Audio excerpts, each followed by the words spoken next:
Before we get into this, I just want to say, this video is for commentary, education, and discussion based on what's being reported and said online. Everything discussed is alleged, and this is not meant to bully or harass anyone involved. Okay, you guys, welcome back to the channel. Let's spill some tea and sip a little drama. You already know what time it is. Dame Dash, right? Dame Dash is starting a record label, Dash Records. Dame Dash is starting his record label and he's looking for artists, he's looking for talent. I think that's dope, man. I think it's time, you know what I'm saying? I think it's time for Dame to go and do that. Do I think he'll be blackballed? I think it's a possibility. Whether you're a good artist or not, I think it's a possibility you could be blackballed. The only way Dame can conquer in the music industry, not even conquer, but survive in the music industry, is if he signs a street artist. He needs a street artist. You know what I mean? He get one of those, he go on his way. But if he think he gonna try to make it with a Drake type of nigga or even bro, he just gonna need a street artist. You know what I'm saying? Another thing is, on top of that shit, signing a Dame Dash at this point, you gotta know something. When you do business with somebody that had been done bad in that business over and over and over again, not even over and over and over again, but just been done bad, you gotta understand that that person has knowledge and information that you can only get when you've been effed over.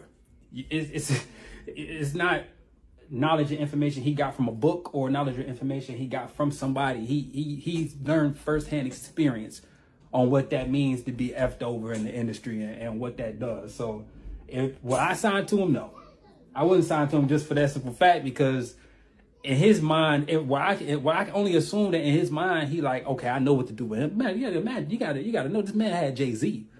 You know what I'm saying? Like, I mean, if you want to talk about somebody that fumbled a bag or fumbled the ball, like, that got to be the biggest fumble in hip hop history, to fumble Jay-Z. I mean, if you just look at where Jay-Z is right now, it's like, that's crazy. Nobody talk about how big of a fumble that is. That's a huge fumble. So, I mean, to think that that guy is now going into the industry, starting his own label and looking for artists and creators, I don't know. He gonna have your ass locked down. I mean, will he do good business? I don't know, because he got a reputation of cursing executives out, cursing other peers out, and just being super ultra aggressive with verbally and in business. Like, come on, bro. It's all about relationships, especially in the music industry. So I don't know. I wouldn't sign with Dame Dash. Would I knock somebody for signing with Dame Dash? No. Like I said, if he get a street artist, a street artist, you know what I'm saying? Like, then he can make something happen. You know what I'm saying? He can make something happen. But with a street artist and come, you know, you could run into a Pooh Shiesty Gucci Mane type of situation. You know what I'm saying? You know what I'm saying? But if Dame Dash get him a street artist and he do right by that street artist, I'm talking about do real good business with this street artist, man. I mean, he can have him a future, not a future like, Future. I'm talking about the rapper Future. He can have him one of those. Like, if he do right by the artist and really push a street artist, he can have him a future. He can do right. So shout out Dame Dash, man. I hope it work out for you. Dame Dash is officially back in the headlines, and this time, he's building something new from the ground up.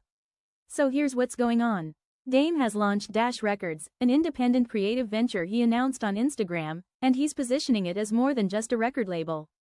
This is supposed to be a full-blown creative ecosystem: music, film, fashion, marketing, even digital media, all under one umbrella. And he's not looking for polished industry veterans, he's looking for what he calls hungry talent. We're talking recording artists, producers, videographers, stylists, makeup artists, digital marketers, basically anyone trying to break in and build something from scratch.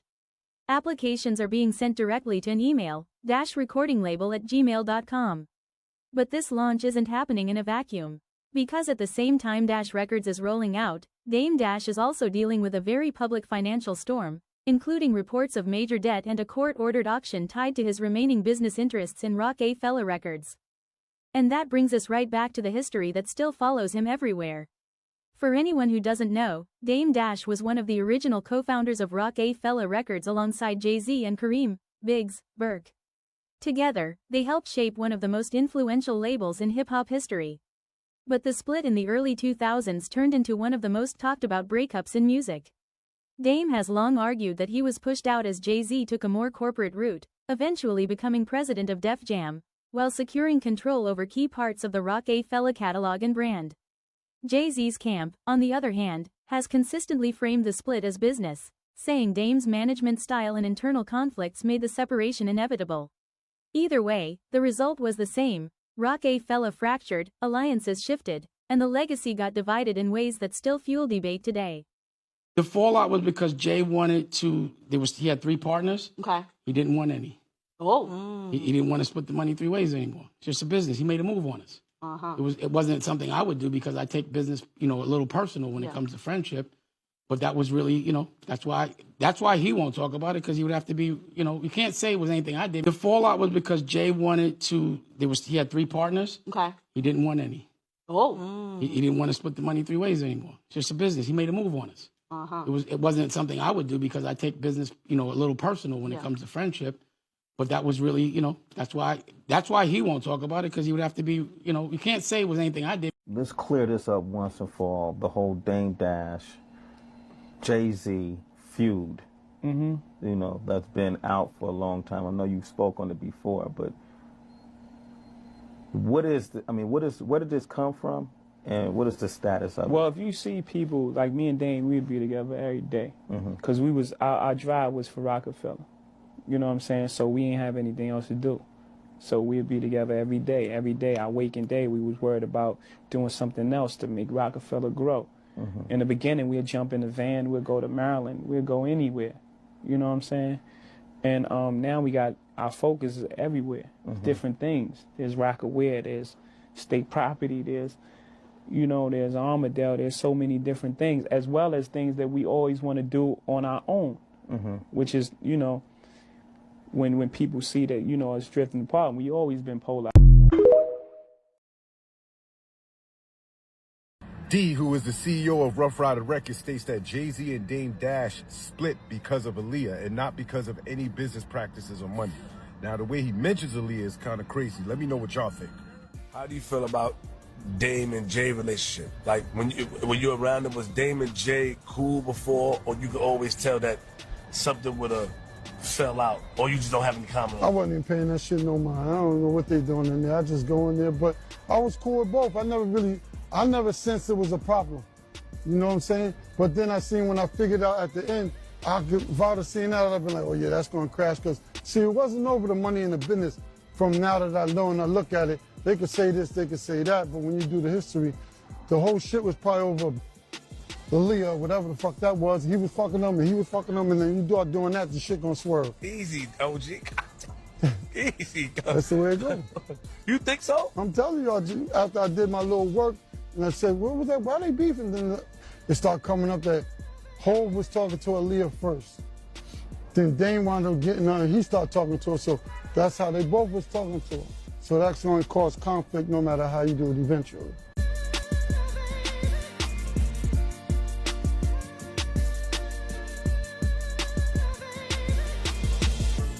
Another hood question. Do you ever feel sorry for Dame Dash, man? Whenever you hear about like his financial problems and things like that. Nah, Dame's a hustler. Dame will figure it out. Like, Dame, very smart guy, so he'll figure it out. He was definitely playing your album and on Instagram. Yeah, did you see that video? Sweet. Nah, I didn't see it. He was in the barbershop, bobbing his head crazy to it. He said he liked it. He said he felt like he was a part of that. He knows you're telling the truth. I feel like, what people gotta understand,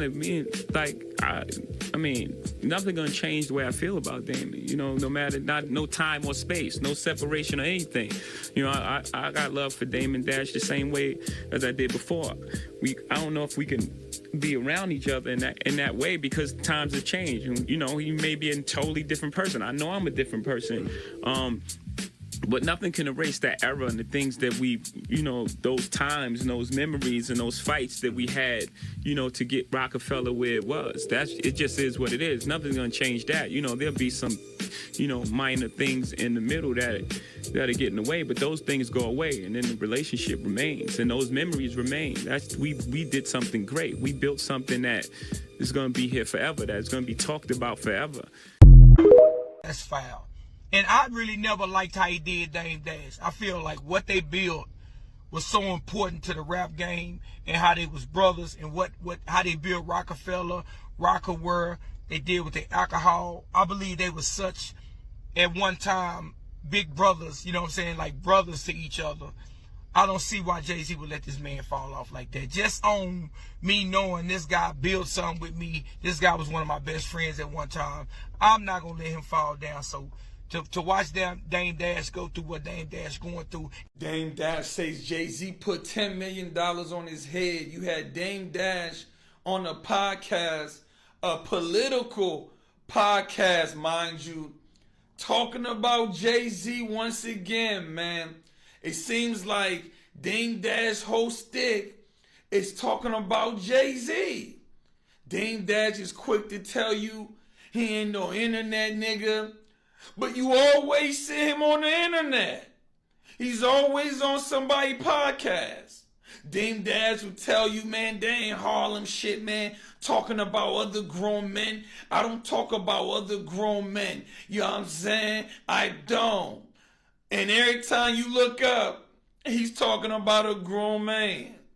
On there talking about Jay had a $10 million, you know, basically bounty on his head, right? I gotta call Cap on that, man. I gotta call Cap. 10 mil, boy, you would have been gone. You know what I'm saying? But it seems like Dame ain't never gonna stop talking about Jay-Z, man. This is a sad situation, man. Dame's going out sad for real. Cash interviews anymore, yo. He needs to stop. Yo, this nigga Jay-Z lives rent-free in this nigga's head, yo. Yo, he not even thinking about that. But, like, this dude went on a interview, during the interview said Jay-Z, like, no one cares about Jay-Z's reasonable doubt. Kids didn't want to dress up like Jay-Z. Oh, no. Little kids don't want to be that. And I'm like, yo, Dame, stop, yo. This nigga is going out sad. He's really going out sad. And I got love of Dame Dash. But he still think this is 2003, bro. We are in 2026. And you still acting like this, bro. He's in the second childhood. For real, man. Like, the only reason why he acting like this is because Jay-Z is going to get the full rights to reasonable doubt within the next few years. And he's still being bitter, yo. Niggas need to let it go, yo. They need to let it go. But tell me what you think about this, man. Leave your comments below. But, yo, Dame needs help, yo. He really needs help and need to stay off them damn podcasts. But, yeah, people gonna be people. But I'll talk to y'all later. It's your boy, Jay Swan. Peace out. Fast forward to now, and even Dame's remaining stake in Roc-A-Fella reportedly lost massive market value due to legal and copyright complications tied to Jay-Z's Reasonable Doubt catalog and its future ownership timeline. That context is part of why people are looking at Dash Records with mixed reactions. On one hand, supporters say this is classic Dame, betting on himself, building platforms for independent creatives, and trying to create a space outside traditional industry control. They see it as an independent blueprint moment. But critics are not being quiet either. Some are pointing out the irony of Dame's long-standing anti-corporate messaging while now partnering with larger media structures like Bet for his new docuseries Og Stories. Others are questioning whether this new label can truly sustain artists long-term given his ongoing financial and legal battles. And that tension is what makes this moment so loud online. Because this isn't just a label launch, it's a full-circle moment tied to decades of history, loyalty shifts, business wars, and unresolved tension from one of hip-hop's most famous breakups. I'll tell you what really happened with Dame. Okay. Jay Brown. Jay Brown wanted Dame's position. Jay Brown was at Quest. Jay Brown really believed in Jay-Z. And it came to, I remember, Jay came to me at one point and said, I want to be Dame Dash. I could do this job so much better. But, you know, it was kind of funny. And I'm not saying that I had anything to do with it. I'm just saying that he's still with Jay-Z to this day. Oh yeah, but that I think. Look, everybody needs to give Dame his credit first. Okay, for sure. Hip hop and Rocawear was the first big clothing deal. You wouldn't have the G Unit brand. You wouldn't have the Sean John brand. You wouldn't have all their that own alcohol. Their own all of that. Now, was Dame a little bit difficult to deal with? Yes. He is a lot like Diddy. Do you know what I'm saying? Like, but he just didn't have the diplomacy of Diddy. Do you know what I'm saying? Dame would go into Def Jam and cuss out the staff, and people got scared.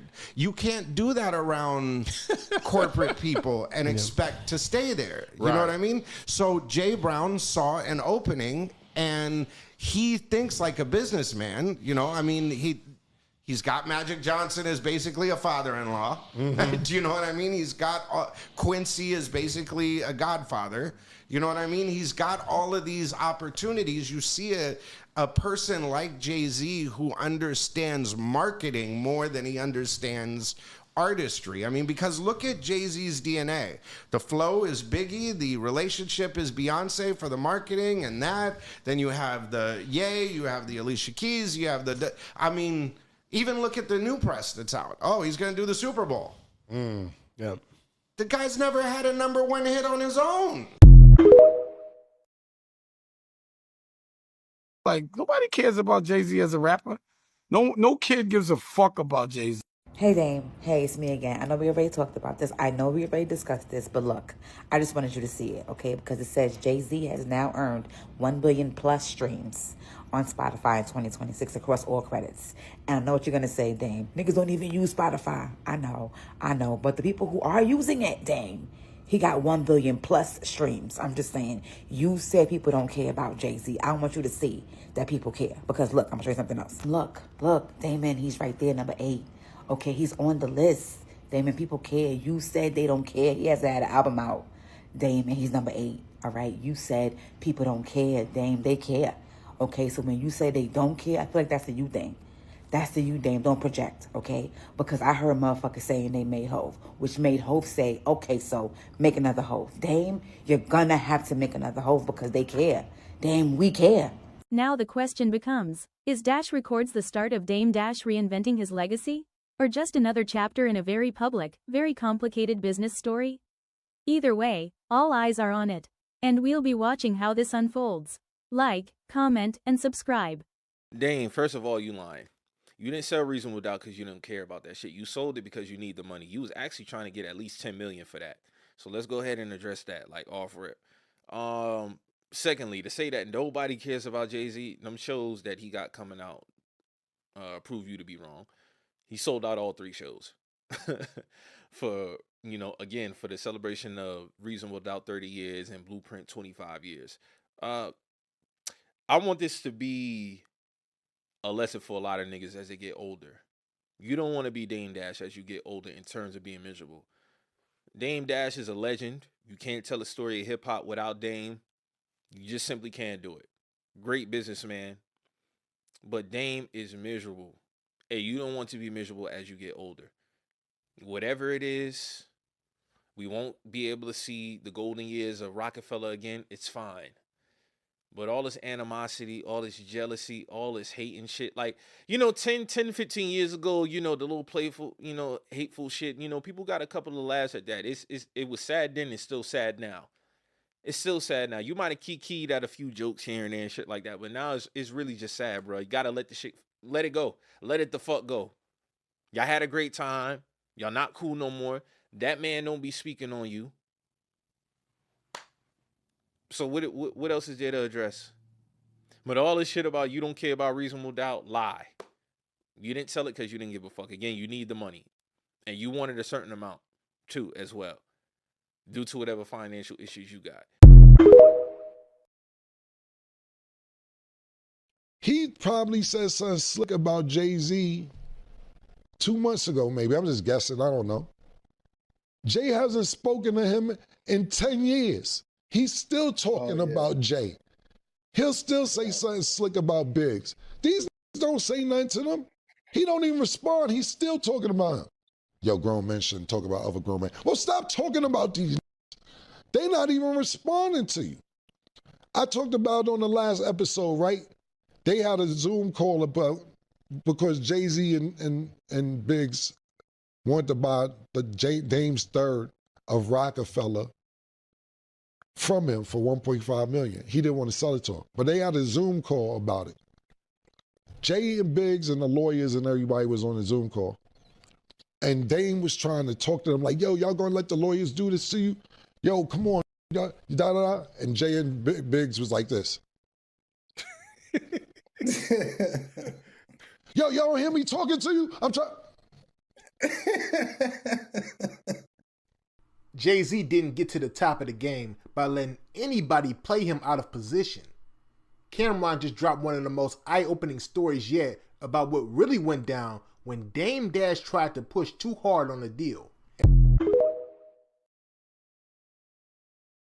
The difference between me and 50 is, there was an announcement made that I got greenlit, and that's not what happened. We already made me, Brian, and Louis Carr, before Louis was the president, we did this deal. And, we did it where no one could stop it, where it was, don't even pay for it. I'll make it. I'll license it to you. I'll own it. And, what's crazy is since he's become president, it's a little harder to maneuver over there. But the point is, there'll be an announcement of when it's coming out, but it is coming out, let's just say very soon. It's already done. No one can stop it. And, there is nobody telling me what to do. There's no boss. I don't work for them. All I did was rent them to distribute it for cable television and Paramount Plus, just giving this story a platform. But what's funny is if, they don't make an announcement, no one believes it. Even my friends that I've already told this were like, oh, do you need any help? I'm like, I already did this already. So when I had spoke to y'all, remember I told you I was working on, but the thing is, what people have to understand is I directed it. My crew, we made all the music in it with my band. I helped edit it, basically, every second with every editor. It's 10 episodes. And, the people are people that I personally know and personally saw.